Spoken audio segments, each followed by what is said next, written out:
Welcome everyone. So as I told you yesterday, we are going to do some fill out content because, I'm currently in my first week of training that I shown you for the yearly plane, the annual plane that we have. Where it is? Let's pull it out. The annual plan for 2025. Here we go.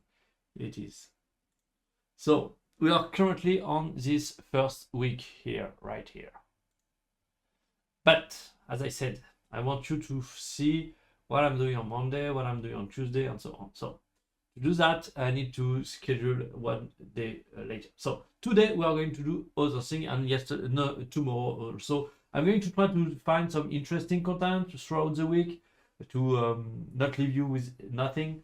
But we see probably we'll do some nutrition and so on. What we are going to do today is we are going to take a look at this swing because this is the swing I'm always referring of Rory's McIlroy, but we haven't really dived deep into it on a more intimate basis, let's say.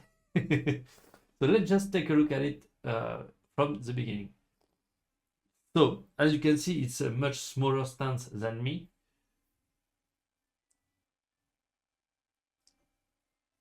And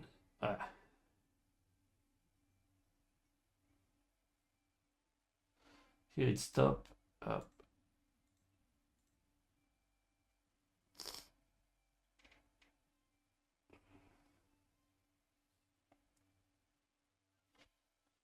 Oh, sorry, I forgot my microphone.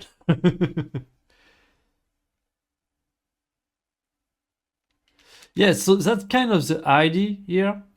So if we take from the beginning, what we can see at the very beginning here, you see that he starts a little bit with his wrist. That's very subtle, but that's enough. You see kind of his right wrist here, kind of doing this little motion at the beginning. You see, and as he's doing so, he's really loading his right leg. That's pretty much, I believe, what the takeaway is for Rory. He's just taking the club from here to here and getting very loaded on his right leg. Then, pretty much holds from what I've shown you until here. I believe that all of that is big one motion where he's really stretching as far away as possible his left arm. Try to create a big rotation with the upper body while still staying centered. And also starting shifting his left more to the left, because as you can see, his left leg start bending a little bit. If we come back and you take a look at the left leg at this moment, he start bending a little, and that for me is a characteristic of him as he's pushing, really extending to the right as much as possible, trying to create as much width as possible. He's also trying to shift his weight back to the left as much as possible, which is actually what makes him having his head very still. If you come back here and I put my cursor on his head, you see that his head doesn't move at all. Despite the fact that he's both trying to reach to the right as much as possible and shift to the left as much as possible. Those two motions create really big separation, which allow him to rotate enormously the upper body. And then I believe this is where, he's trying to keep the club. This is where I think I went wrong until now, is I was trying to set the club. But where I believe is the club, is setting the club because he's creating so much width and rotation with his upper body, and actually the club is setting because his arms are so much stretched towards the right that they kind of slow down at this point, which led to the club starting setting up just naturally. I have another assumption, maybe, I'm not sure that actually is the case, that is pulling down to resist the momentum of the club going up. I'm not sure about that, but that kind of the if the big stretch doesn't work, that's something I'm going to start looking at a little bit. Is he actually, once he finishes his half backswing, trying to pull down as much as possible to resist the club? I'm not really sure. So here, okay, that's basically this position for him in terms of sensation. That's roughly what his full backswing look like. At least I'm saying that like I'm sure. I'm not sure. It's just my assumption. This is what I believe is going on with Rory's string. Then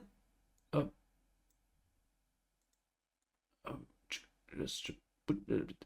Then from here, remember during the backswing motion, he's trying to shift his weight as much as possible to the left. So at the moment where the club starts passing the perpendicular to the ground, the weight is going to drastically start shifting to the left. And that is the moment where he starts his transition. I believe the intention of bumping both heel forward start at this moment. But if you look at his heel, so you see the club is pulling, it starts shifting massively to the left continuously. At the same moment, he's building the lag, and I believe that's where I went wrong here. Is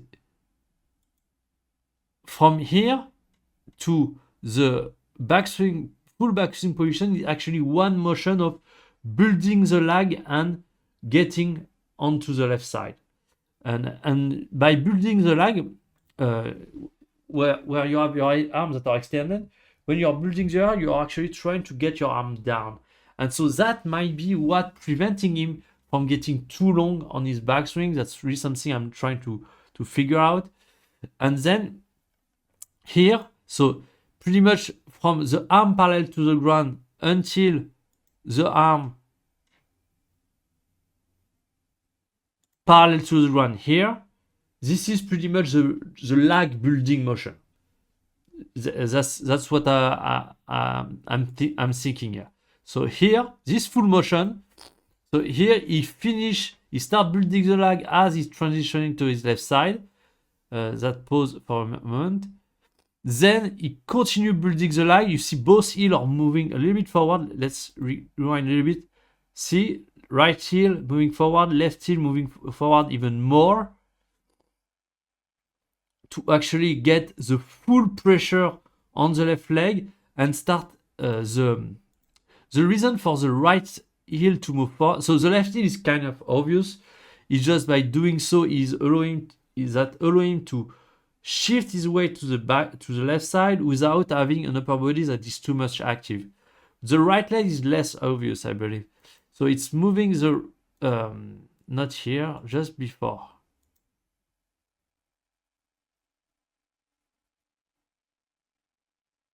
Here, that's subtle, but until here, his right heel, has moved a little bit forward.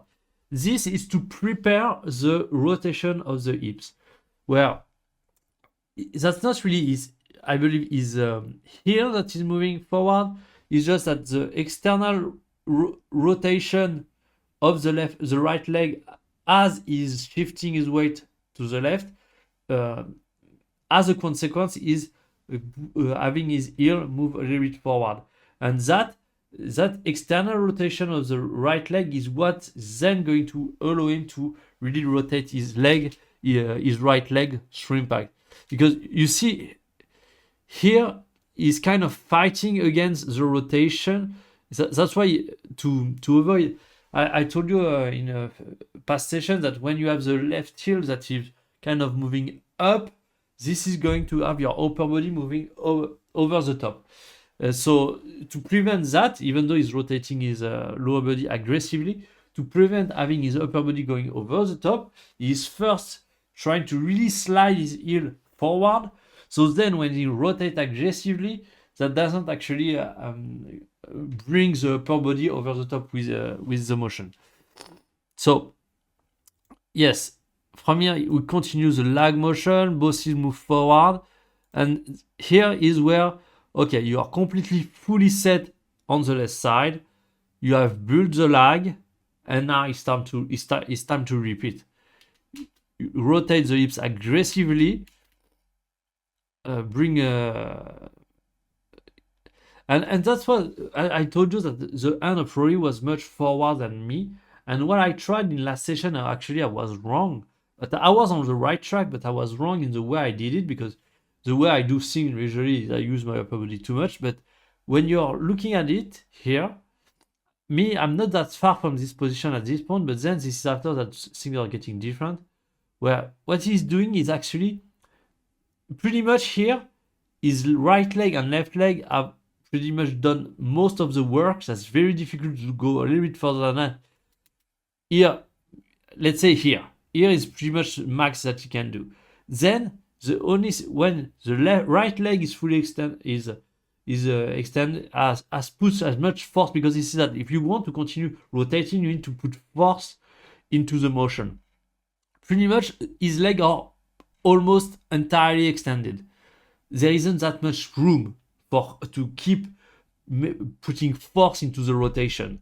So what he does, is using his hips, his pelvis is rotating backward to kind of extend, and he's extending his back as well. So if you see that the belt is moving up a little bit, you can see already that his pelvis is moving back, which is cause him to create more axis tilt, and then having his hand forward. And at this position, you see that his hips are pretty much dead vertical, where he's still having and also his colon vertebra is having some axis tilt, which is a consequence of he's transferring the momentum. So he start here, not here.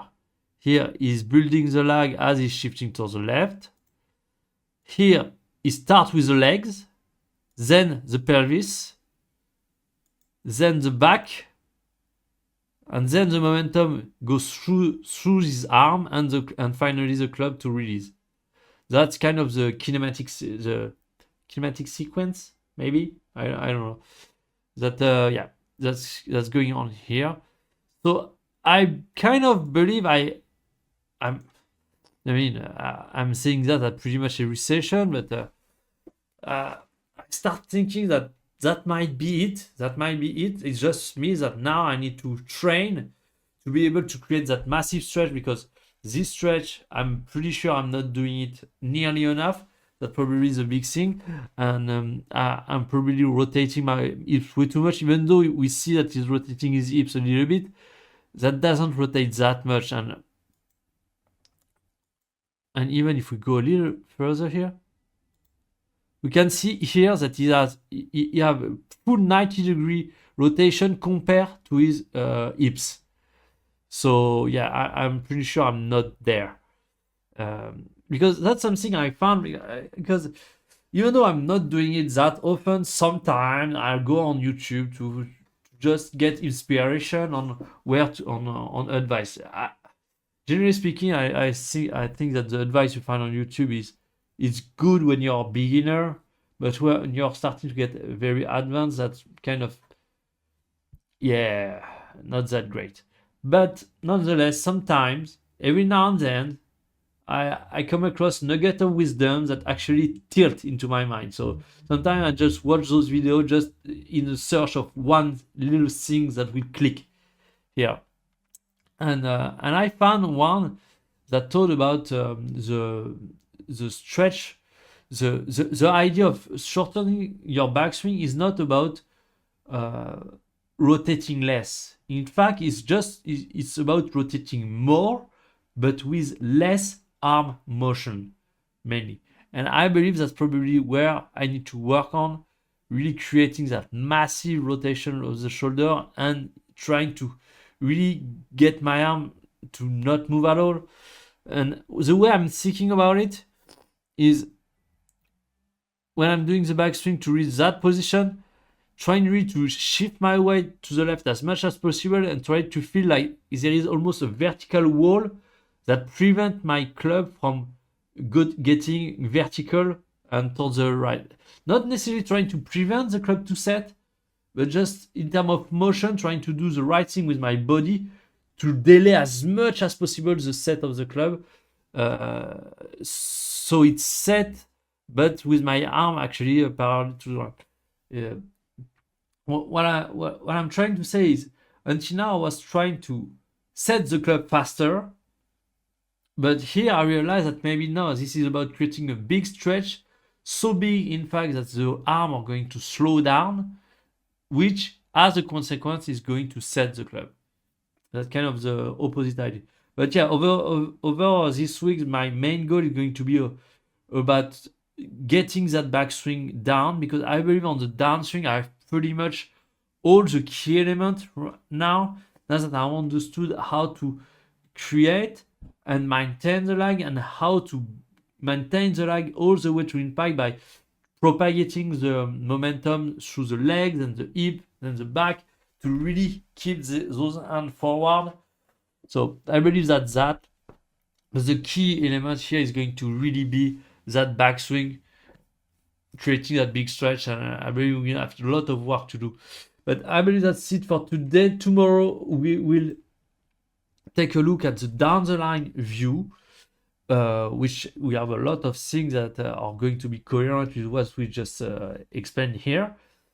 And yeah, that's it for today. Thanks you for watching, and for the video of my training that I'm doing this week, you will see that next week. So I'll see you next time. Bye bye.